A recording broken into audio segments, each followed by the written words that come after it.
EVM पर सवाल उठाने वालों को बड़ा झटका। सुप्रीम कोर्ट ने वीवीपीएटी से जुड़ी सभी याचिकाएं खारिज की।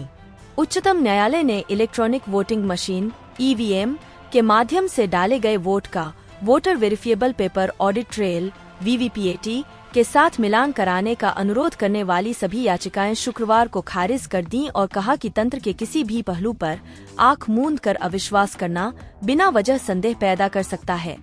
न्यायमूर्ति संजीव खन्ना और न्यायमूर्ति दीपांकर दत्ता की पीठ ने मामले में सहमति वाले 2 फैसले सुनाए और इस मामले से जुड़ी सभी याचिकाएं खारिज कर दी, जिनमें दोबारा मतपत्रों से चुनाव कराने की प्रक्रिया पुनः अपनाने का अनुरोध करने वाली याचिका भी शामिल है। पीठ ने अपने फैसले में कहा कि लोकतंत्र का अर्थ सद्भाव और सभी संस्थाओं में भरोसा बनाए रखने का प्रयास करना है। न्यायालय ने 2 निर्देश जारी किए। न्यायमूर्ति खन्ना ने अपने फैसले में निर्वाचन आयोग को मतदान के बाद इलेक्ट्रॉनिक वोटिंग मशीनों में चिन्ह लोड करने वाली स्टोर यूनिट्स को 45 दिनों के लिए स्ट्रांग रूम में सुरक्षित करने के निर्देश दिए।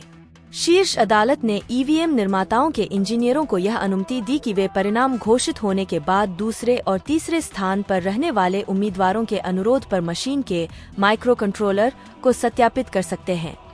उच्चतम न्यायालय ने कहा कि माइक्रो कंट्रोलर के सत्यापन के लिए अनुरोध परिणाम घोषित होने के 7 दिनों के भीतर किया जा सकता है, लेकिन इसके लिए पहले शुल्क देना होगा। उम्मीदवार को उठाना होगा खर्च।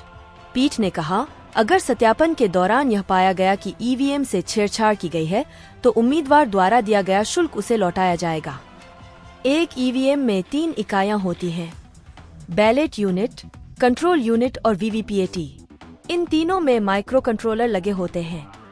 वर्तमान में निर्वाचन आयोग औचक तौर पर प्रत्येक विधानसभा क्षेत्र में 5 मतदान केंद्रों में ईवीएम और वीवीपीएटी का मिलान करता है।